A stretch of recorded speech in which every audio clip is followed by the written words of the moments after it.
So my dad is working on something. If you were here last time, you would know because we were on the wrong Facebook page.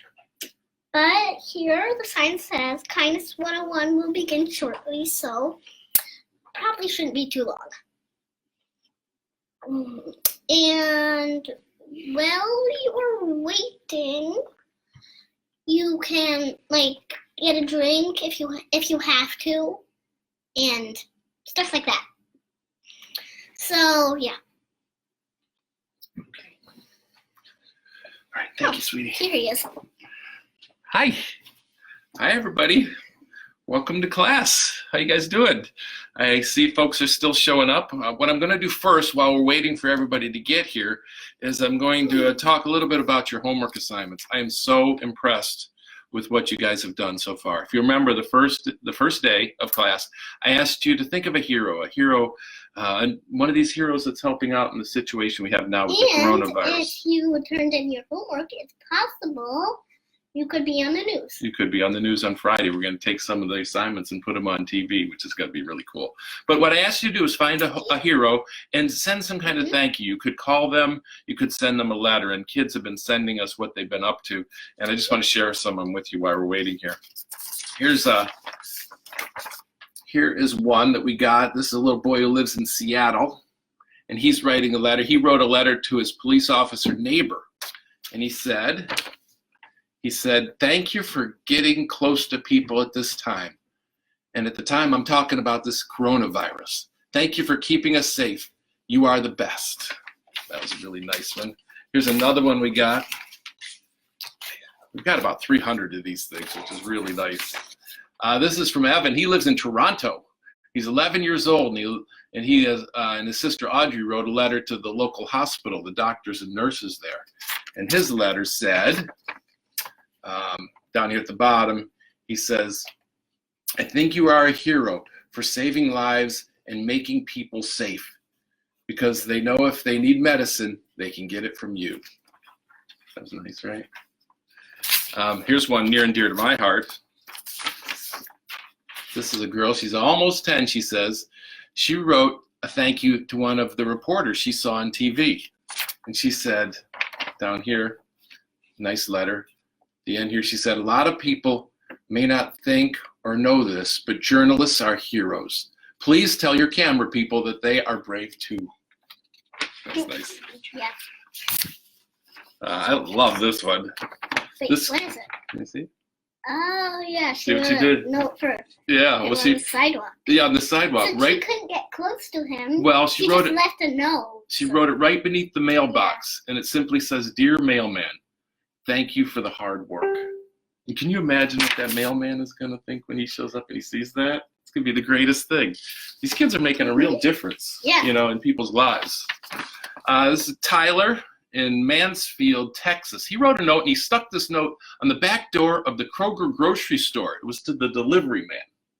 And it said, in part, I appreciate that you're still going out and driving your truck, because all of us are sitting on our butts watching TV eating Cheerios. No, Cheetos, he said. Even better, Cheetos. Once again, thank you for everything you do. And we're out of Cheetos, so I hope that guy keeps his job, keeps driving that truck. And here's a really good one. One more I want to show you, and then we'll start class. This is Peyton. She wrote a thank you to her teacher. And she said, got it right here. Down here, this part that I circled is my favorite part. She says, I miss you, and I don't like homeschool. Can you teach my mom how to be a better teacher? So I'm sure a lot of kids feel that way, and a lot of probably. A lot of you probably feel that way. We do, yeah, we do, exactly. Okay, so let's start with class. First of all, if you want to send in your homework, we got this. You can hold that, Meryl. You can send it to ontheroad@cbsnews.com. Right there. If you have a thank you to somebody that you want to send in to us, and like Meryl said, we're going to show some of them on the news on Friday night on the CBS Evening News with Nora O'Donnell. So just want to let you know that. Okay, so let's see. If you want to send in comments, if you are on the CBS Evening News Facebook page, that's the one place where you have to be if you want to send comments, and we'll read some of your comments later. Bless you. Good job with that. Yeah, it's the way you do it. Nice job. Also have my other helpers here. I have Emmett and George, and they're going to be taking your comments, and they will we'll read some of them later. George is over there. He's at the computer right now. All right, and let's look at our syllabus, just to bring folks up to date on where we are. Monday, we talked about character. Yesterday, we talked about empathy. Today, we're talking about friendship. Friendship. That's the theme of today's. Ship. I've got it, yeah. Friendship, yeah. Very clever. Meryl made that sign. So we're going to talk about friendship today. We're going to talk about how to be a good friend and how to keep your friends too, which is just listening. Listening. We're going to talk about listening. You're actually right. And I'm going to start today's class by showing one of my favorite stories ever about friends. Take a look at this one.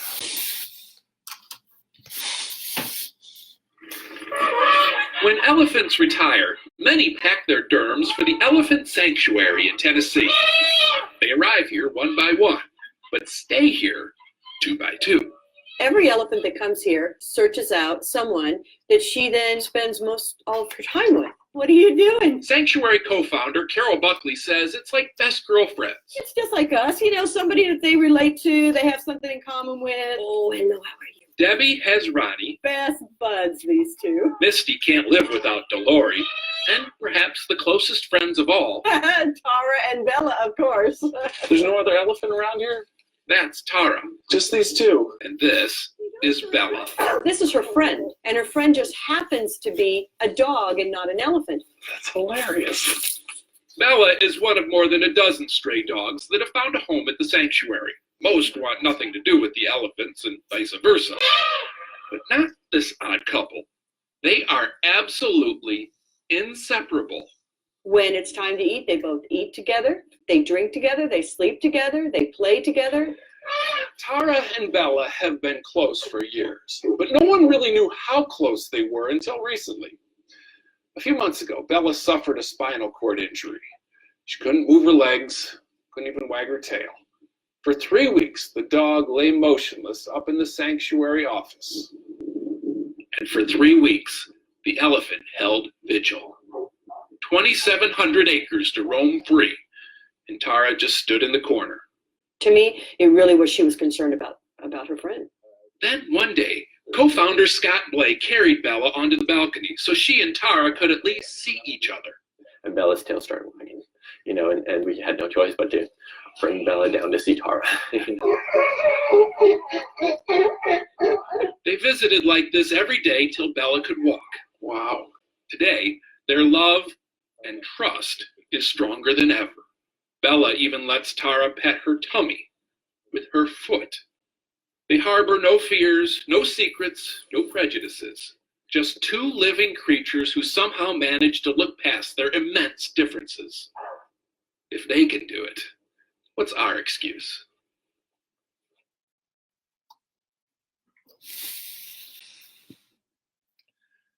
I think sometimes we think we have to be exactly like someone to be their friend. We have to have everything in common, but we don't. We don't. She's right.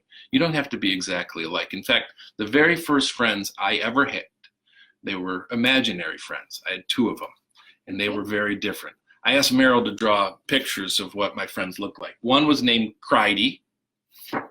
She drew that. That's kind of how she imagined Cridey looking. And then my other friend was the Man. So we had Cridey and the Man. Those were my 2 imaginary friends. Now Cridey, he was the nice one. And the Man he sometimes he could be funny. Right. He wasn't mean. He wasn't mean. He was not mean. He was sort of like a joker. He was like a joker, a practical joker. Yeah. That's right. Yeah.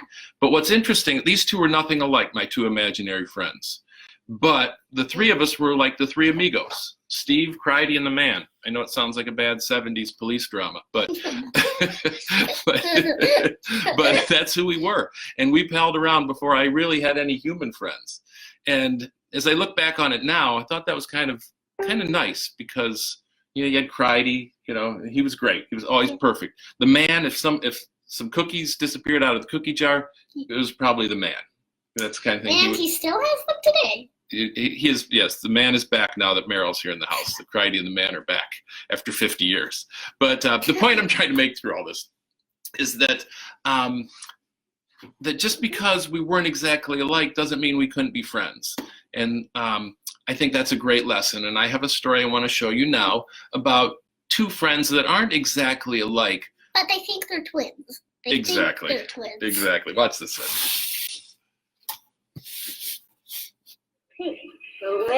Miami preschoolers Gia Sarnicola and Zuri Copeland say they're not best friends. I know. As we first reported a couple years ago, they say they're closer than friends, closer than mere sisters even. In fact, Gia and Zuri truly believe they're twins. Oh, yeah. Ashley and Valencia are their moms. They will tell you that they are twins, and they have a long list of reasons why to back it up. To them, what makes a twin? Similarities. Look, come here. For example, the girls say their birthdays are practically the same day, and the obvious physical similarities. So what am I looking at here? The same height. Oh, because you're the same height. Clearly twins, which is why they also insist on matching outfits whenever possible. So far, Ashley and Valencia have indulged them, but they also recognize there is some bitter to this sweet. You're happy for a few seconds, and then you become sad because they have to grow up. And then society takes over. Indeed, society already tried to take over.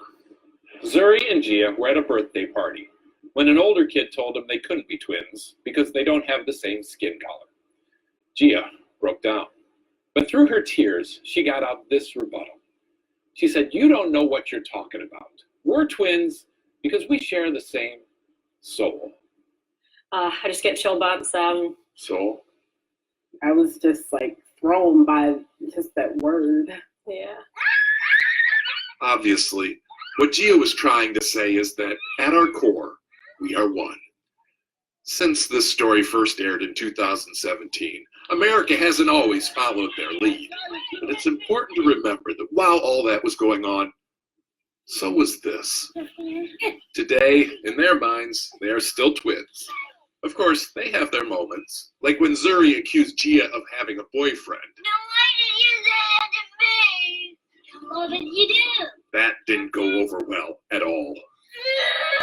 But by and large, they are as close as ever, and still an example, just waiting to be followed. We have a lot to learn, and we can learn from children. In fact, the moms say they already have. For sure. Yeah. We've never talked so much on the phone. Yeah. And that's really what the twins want for all of us, to push back against the cynics Some girls say we're not twins, and we are. and move on to the more important things in life. You know what we're gonna get today? What? We're gonna get ice cream! Steve Hartman, And you don't. oh, on the road without ice cream in Miami. So, I never did get my ice cream. But I did get a valuable lesson about friendship. Friendships are easy when things are great. But when they're challenged and stressed, like when that kid said at that birthday party, "You guys aren't twins," that's Because of the color of their skin. right, exactly. When things like that happen, that's when you need courage, and you need to be supportive of your friend, and you need to be caring. Making friends is sometimes the easy part. Sorry, technical problem. It happened again, didn't it, Meryl? I don't know what's going on. So anyway, we're back. I know it's going to take you guys a little while to find us, right? So I don't know what's going wrong, Meryl. Do you have any theories on what's going wrong? It's No. just this isn't a TV studio, right? No. I mean, this is just Where's it's just our office. Sometimes things don't go as you planned. But the point is, you can't get upset about it because you'd lose friends if you got upset about it. One good way to keep friends is not get upset when things go wrong. I think people are finding us again because I'm seeing little thumbs up and little smiles going by. So I think that's a good sign. I didn't want you guys to have to jump through all these hoops to find us, but slowly people are coming back into our classroom. Imagine you've got like thousands of people in your classroom, and then all of a sudden you say, everybody out of the room. And then you got to get 6,000 people, 10,000 people, 100,000 people back in your room. It takes a little while. Yeah. So anyway, what were we talking about? Friendship, right? Yes. And how to keep friends, right? Yeah. Friendship. Yes, it's right. It's Wednesday, so we're talking about friendship. Okay. So we're talking about the things that make a good friend and how you keep a good friend, and honesty, listening. Yeah, listening. That's a very good point. One thing, a good way to keep friends is to listen, because people like folks who listen to them. They don't like people who talk to them so much. Like right now I'm doing all the talking and you really can't say anything. But if I went tell me about your day. I would tell you about my day. And how would that make you feel? Happy, because you're listening. Right. But if I just talked about myself all the time, you're like, oh, my day went well. I had a great day, and it never ended. Yeah, how would you feel? Sad, because nobody was listening to me. Right. So listening is a really important part of maintaining good friendships, right? There's also other things that maintain a good friendship, but listening is probably the main thing. Okay, I'll buy that. That sounds good to me. All right. So we've given you some advice for maintaining good friendships. Take that advice and it will last a lifetime, or maybe longer. I want to show you one more story.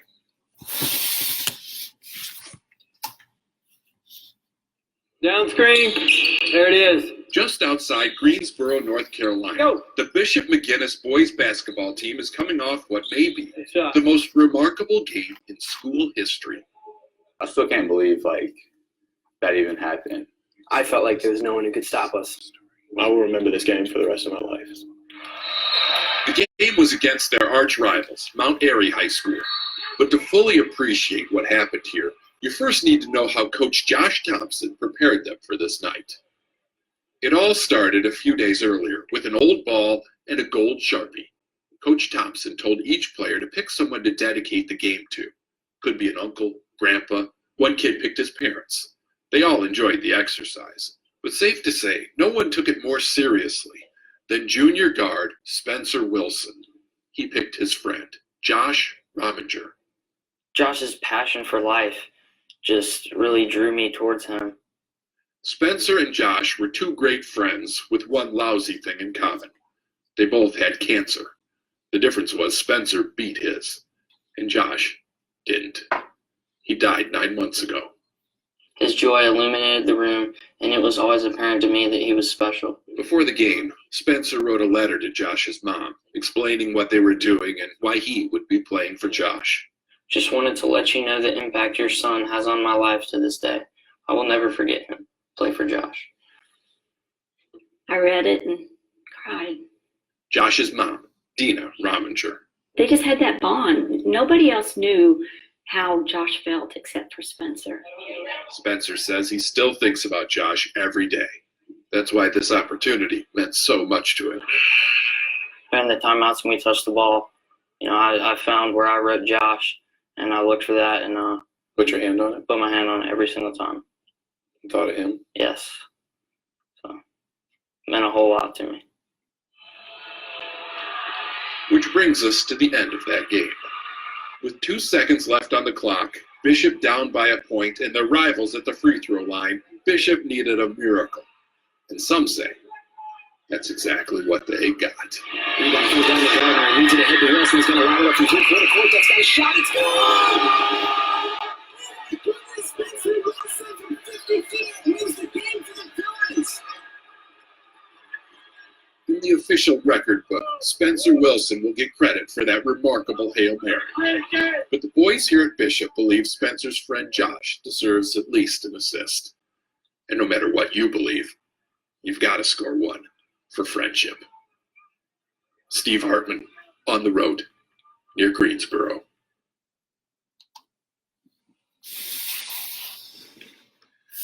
No one likes going through a tough time, but if you have to go through a tough time, it's always best to have a good friend with you.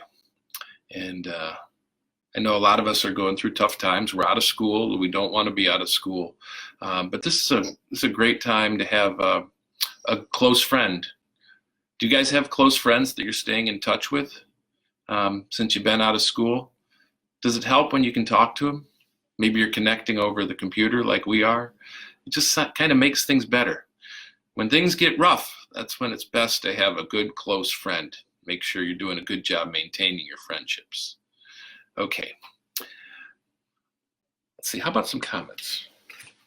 I know you guys have been writing in. Emmett just handed me. Who's your best friend? Not family.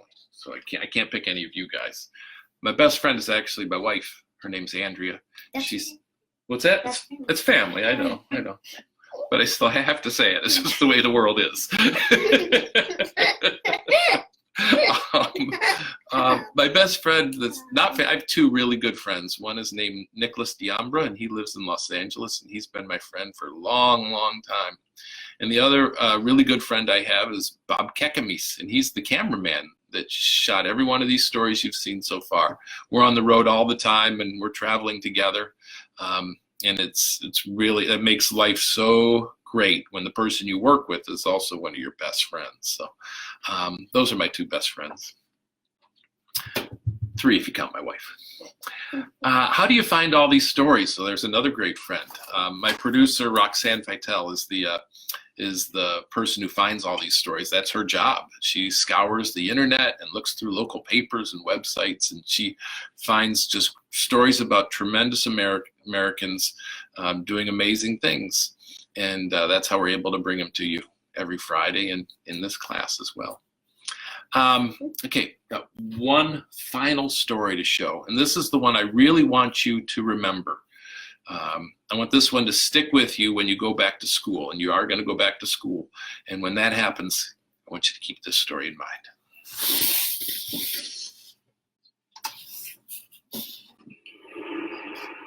During last month's assembly at Kittredge Elementary in North Andover, Massachusetts, the school honored 3 former students for their contribution to Kittredge.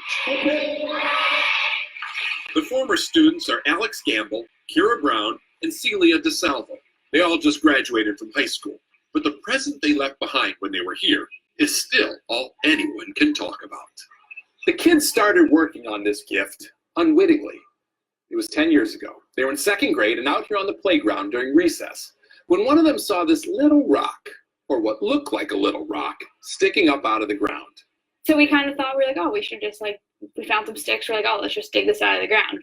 They were out there every recess. Richard Cushing was principal during much of the excavation. And I have to tell you, their hearts were broken when the first frost appeared, because they had to stop. But year after year, they returned to the project, digging mostly with sticks and plastic spoons they got from the cafeteria. The kids dug down through 2nd grade, 3rd grade, 4th, and 5th, until finally, just before moving on to middle school, they finished. The principal brought in heavy equipment to lift it out of the hole for them. That was 2008. And now, these 3 are like rock stars around here. It was just in the ground, sticking out a little bit. Partly because of the accomplishment itself. Try digging out something like that with just a plastic spoon. But mostly for what the rock has become. It's evolved into something that we never could have imagined. Today, some kids say this rock has the magical power of making friends. It's a beacon to some of the students out there who get picked on. And they go and sit on the rock, and by the end of recess, someone will go sit with them. I waited there, and then eventually some kids came, and that changed my life forever. Walter Wanyuweke is a firm believer in the power of the rock. When I made those friends, it felt magical. I thought I would just sit there alone on recess. Then friends came by. I never thought that would happen. This is an amazing rock. It is. You'll never forget that rock? No. as long as I live. When those three started digging, they say they used to wonder if one day they would eventually uncover a buried treasure of infinite value. And now we know. They did. Steve Hartman, On the Road, in North Andover, Massachusetts. As I said, that's the story I want you to remember when you go back to school. Why? Do I want you to go get a plastic spoon, start digging at a rock in your playground? No. I want you to be the rock. I want you to be the place that kids can go when they feel down or lonely. I want you to be open to new friendships at all times. Your superhero name could be the anti-bully, because you'd be the opposite of what bullies do. You'd welcome people. You would never exclude people. You won't make fun. You'll be the rock that people can depend on. That's my wish. So that's our class for today. For any teachers out there who want to use these stories when school resumes as part of your character education, we have a little community. There's a Facebook page called On the Road for Educators. So I would encourage you to sign up for that. We're trying to get a little community going. And you can always find my stories every Friday night on the CBS Evening News with Nora O'Donnell. So we've got one more class tomorrow, hopefully fewer technical difficulties, but don't plan on it. and tomorrow is about, what's tomorrow about? A huge altruism. We got to figure out what that is by tomorrow. Yeah. Okay. All right. Well, thank you very much for watching, and we'll see you tomorrow.